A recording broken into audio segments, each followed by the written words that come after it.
दीदी जैसे कुछ कई बार सवाल आता है कि जो स्पिरिचुअलिटी के पाथ पर हैं, जो अपना योग और साधना में हैं, उनका क्योंकि वो ज्ञान में है, उनका थोड़ा सा नजरिया बदल जाता है। तो अब उनको लेकिन जब वो दुनिया में है तो लोगों के साथ में रहता है, तो मतलब उनकी जर्नी डिफरेंट होती है, और जो बाकी लोग हैं क्योंकि उनको ज्ञान नहीं है या उनको नहीं अभी ज्ञान में आए, तो उनकी सोच अलग होती है। तो एक मतलब सोच का टकराव होता है, या तो जो आदमी स्पिरिचुअलिटी में है उसको कई बार ये मतलब भय लगता है कि मैं मेरे इस बात की वजह से कहीं मैं लोगों से डिस्कनेक्ट नहीं हो जाऊं, या मैं उनको लूज ना कर जाऊं, अपने लव्ड वंस को या अपने डियरेस्ट लोगों को उनको लूज ना कर जाऊं। इसके लिए ना भाई जी देखिए, हमें थोड़ा सा ये समझना पड़ेगा, जैसे कि हमारे सामने जो सुनने वाले हैं वो सभी घर गृहस्थ के ही हैं। सबसे पहले ये चीज है कि आध्यात्मिकता कोई ऐसा रास्ता नहीं है कि पहले आप लेफ्ट चल रहे थे अब आपको राइट चलना है, ऐसा नहीं है। आध्यात्मिकता अपने ही मन को और अधिक समझने जैसा कुछ एक रोशनी है। तो पहले आप हर डिसीजन अपने मन के अकॉर्डिंग ले रहे थे, माना मन में जिस तरह के भी आपके पुराने अनुभव हैं फ्रॉम आउटसाइड वर्ल्ड, लेकिन अब आप उन अपने ही डिसीजन को थोड़ा चैलेंज करने लगते हैं कि भाई मैंने ये निर्णय किसी डर में आके लिया, या मैंने किसी के प्रभाव में लिया, या मैंने किसी के प्रति आकर्षण में लिया, या मैंने किसी की मत को अपनी मत बना लिया। तो जब हम आध्यात्मिकता यानी ज्ञान से अपने ही मन को ये सवाल करते हैं तो हमारा मन थोड़ा पावरफुल होने लगता है, वो सही समय पर फिर सही निर्णय लेने लगता है। अब नो डाउट, जैसे आपने कहा कि अगर घर में चलो 5 मेंबर हैं, पहले तो मेरी जो मत थी वो उन 5 में से 2 के साथ मैच करती थी, 5 से तो किसी की भी मैच नहीं करती आज के समय में, राइट। लेकिन चलो मैं इन दो के साथ थी तो 3 की हो जाती थी, और 2 की फिर कोई एक डिसीजन हम ले लेते थे। लेकिन अब आपकी मत उन 4 से अलग होने वाली है, ये नेचुरल है।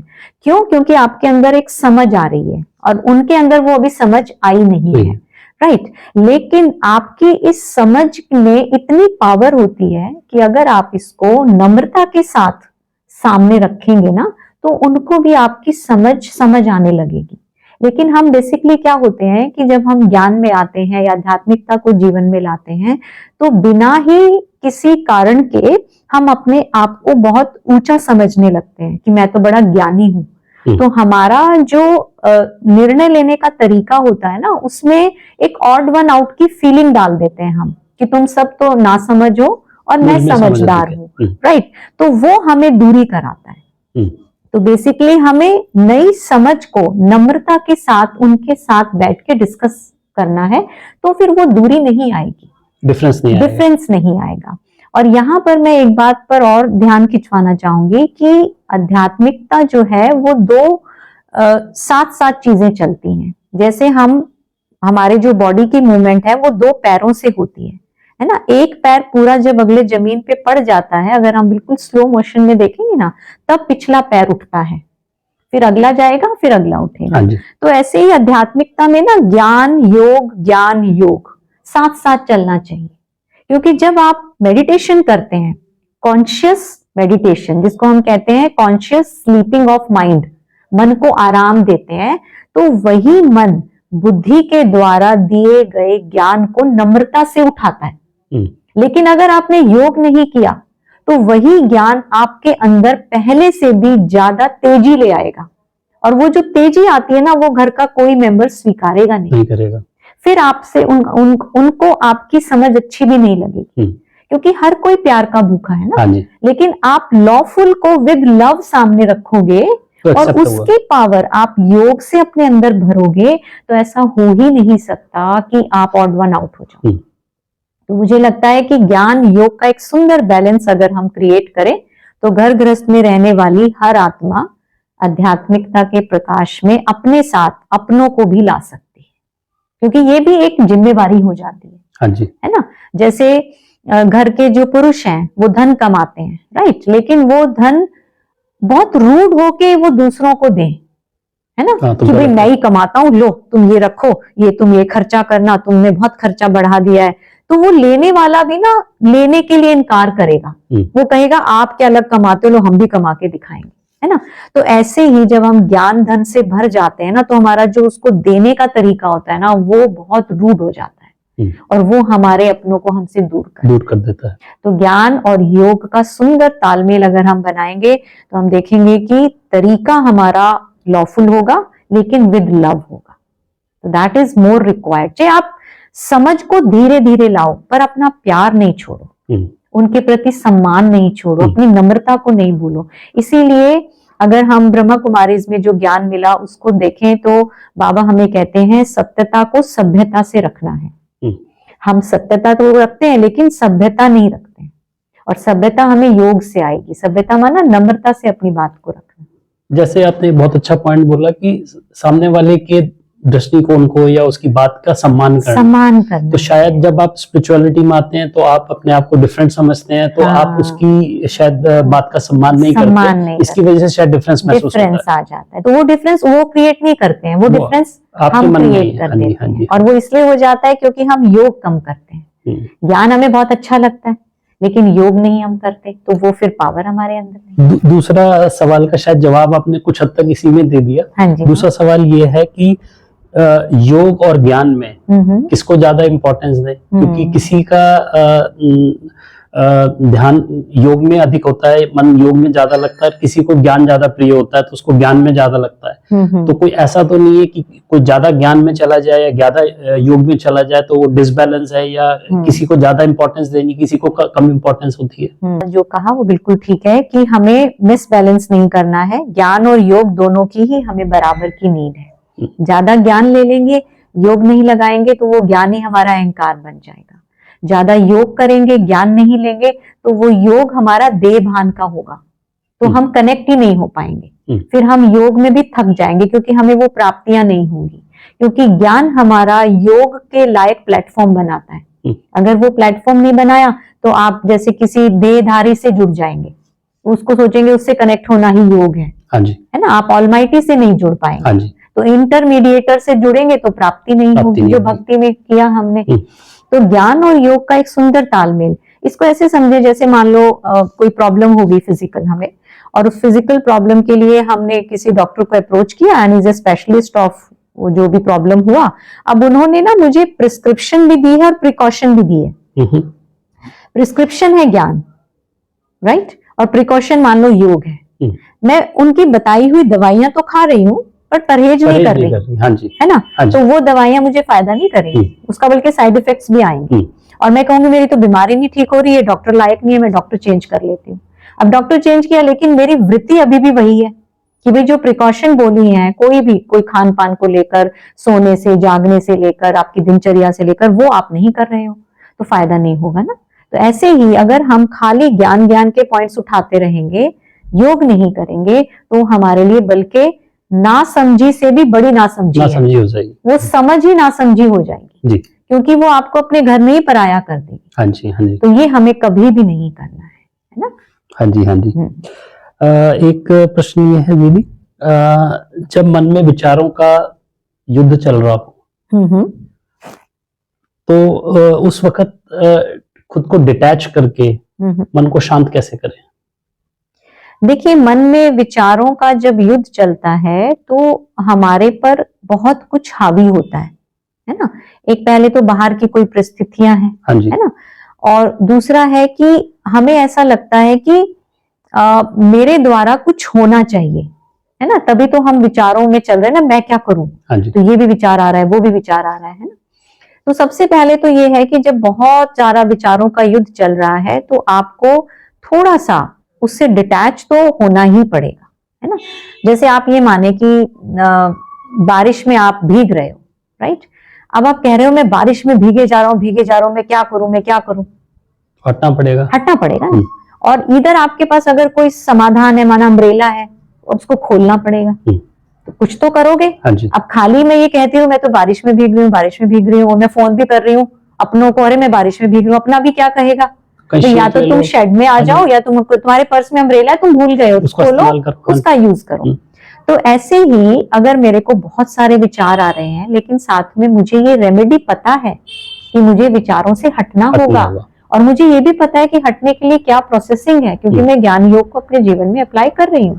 क्योंकि विचारों में मैं फंस रही हूँ, ये दृष्टि ही उसकी हो सकती है जिसको थोड़ा सा भी ज्ञान और योग की नॉलेज है।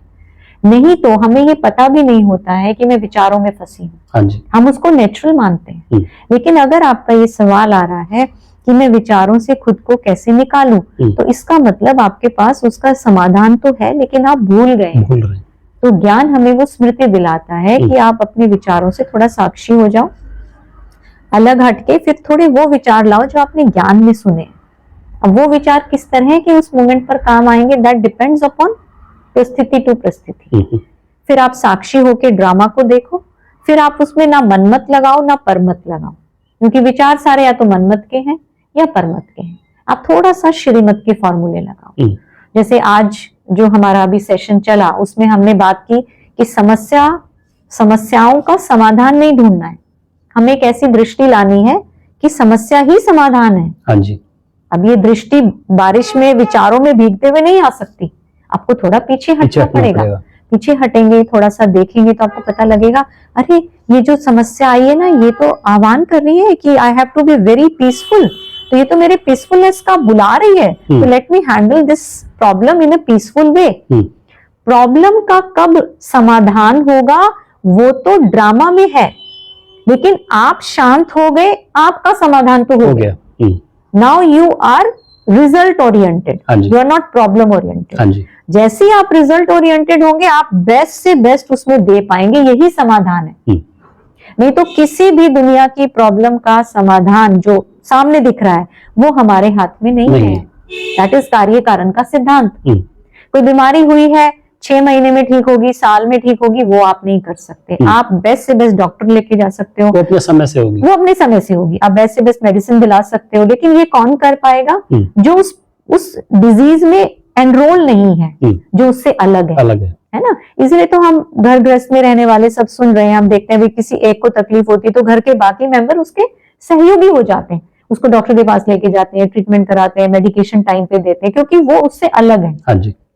तो अलग होना ही एक मात्र इसका उपाय है। अलग होंगे, देखेंगे तो हमें सब कुछ साफ साफ दिखेगा। उसी की प्रैक्टिस, और हम कहेंगे कैसे हो, तो फिर आपको अपने जीवन में कंटिन्यूटी में ज्ञान और योग को लाना चाहिए। उसके अलावा कोई समाधान नहीं है ना। जैसे अब कोई कहे कि भाई मुझे बहुत अच्छी सेहत बनानी है, तो मैं क्या करूं भाई अच्छी डाइट खाओ। फिर कोई कहे मैं बहुत मोटा हो गया, मैं क्या करूं भाई एक्सरसाइज करो। ये तो करना ही होगा, है ना। जैसे दीदी अब न्यू ईयर का टाइम है। हाँ जी। हर आदमी एक जो है रेजोल्यूशन लेता है। हाँ, नयापन लेता है। तो आज जैसे हमने सुना, आज बाबा ने हमें बता दिया कि नयापन क्या है, नया क्या सीखना है, नवीन सोच क्या है। राइट। ज्यादा करके लोग हर साल एक ही रेजोल्यूशन लेते हैं कि मुझे पतला होना है। हाँ, बिल्कुल। तो वो हर साल वो जानते हैं कि पतला होना है तो क्या करना है उसके लिए। ठीक है। फिर वो नए साल की शायद इंतजार करते हैं। बिल्कुल। असल में ना पतला होना हम फिजिकल लेवल पे तो सब कहते हैं। हाँ जी। लेकिन हमारे अंदर ना एक रूट में हमारा संस्कार है हल्का रहने का, तो जब हम हल्कापन फील नहीं करते ना, तो हम कहते हैं अरे मुझे तो पतला होना है। नहीं तो आप काफी लोगों में देखिए बॉडी का वेट ज्यादा होगा, लेकिन वो फिर भी बड़े खुश रहते हैं, because they have accepted their मोटापन, that's why they are happy. तो हल्कापन इज नॉट अबाउट कि बॉडी पतली है कि मोटी है, दैट इज योर बॉडी, एक फिजिक होती है हर एक। लेकिन हल्कापन या पतलापन का मतलब होता है आप मन से भारी नहीं रहते। हाँ जी। तो आध्यात्मिकता हमें मन से हल्का रहना सिखाती है। और योग क्या करता है, जैसे कोई पूछे भाई आपकी जो स्लीपिंग आवर्स हैं ना वो कितने कंफर्टेबल हैं, तो हर कोई कहेगा तन से तो हम लेट जाते हैं, लेकिन ये मन तो सोता नहीं है ना। तो जो स्लीप होती है ना वो एक अनकॉन्शियस मेडिटेशन है। हाँ जी। लेकिन क्योंकि आज हम वो नहीं ले रहे हैं, तो हमें कॉन्शियस स्लीप चाहिए फॉर माइंड। तो meditation is a conscious sleep and sleep is unconscious meditation. तो अगर आप अनकॉन्शियस मेडिटेशन नहीं कर पा रहे हैं फॉर सम रीजन, क्योंकि आपका मन इतना विचलित रहता है, तो आप कॉन्शियस स्लीप लेना शुरू करो।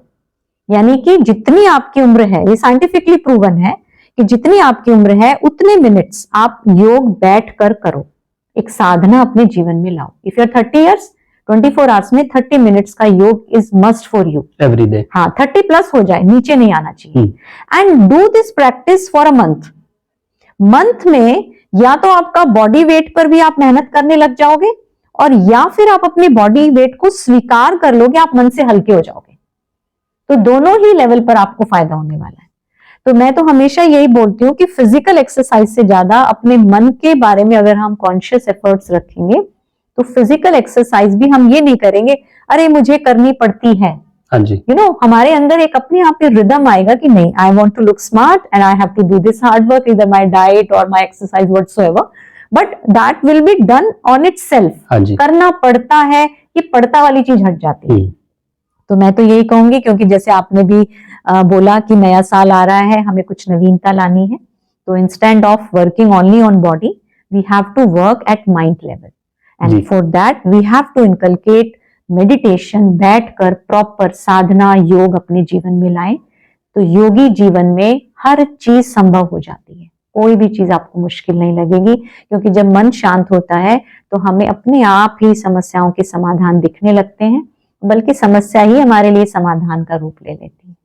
तो मतलब हम सबसे ये कहना चाहते हैं कि तन स्वस्थ और मन स्वस्थ, हाँ दोनों पे ध्यान दें। दोनों पे ध्यान दें। हाँ जी। इवन भाई जी आप एक चीज और ध्यान करें, जैसे कहते हैं ना कि जैसा अन्न वैसा मन, लेकिन योगी के लिए जैसा मन वैसा अन्न हो जाता है। बिल्कुल। अगर आप योग करेंगे ना, आपका मन तामसिक भोजन की तरफ जाएगा ही नहीं। फिर आप ये नहीं कहेंगे अरे मैं ये नहीं खा सकता ना क्योंकि मेरे को ये करना होता है। नो, आपका मन ही नहीं करेगा। ईटिंग हैबिट्स अपने आप चेंज होंगे, अपने आप चेंज हो जाएंगे, क्योंकि आपकी एनर्जी अंदर से इतनी शीतल होगी कि वो तामसिक भोजन को खुद ही हटाएगी। एंड ऐसा किसी के साथ नहीं हो सकता कि ये प्रकृति हमें कोई मजबूर कर रही है तामसिक भोजन के लिए। अगर आप बाहर पार्टीज में भी जाते हैं, इंसाफ से आप अपनी दृष्टि को देखकर बताएं, क्या आपके पास सात्विक भोजन खाने की चॉइस नहीं होती? हमेशा सबके पास होती है। हर पार्टी में कर्ड होती है, सैलेड होती है, राइस होता है, प्लेन कोई दाल मिल जाएगी। कल तो वो राजमा वगैरह भी बॉइल्ड भी रखते हैं without heavy tadka and all. कहने का भाव है हम चॉइस होते हुए चूज नहीं करते। बिल्कुल। क्यों? क्योंकि हम मन से थोड़े थके हैं, मन की शक्ति नहीं है। तो योग हमारा मन अच्छा करता है, फिर जैसा मन होता है वैसा हमारा अन्न हो जाता है। यही योगी की पहचान है।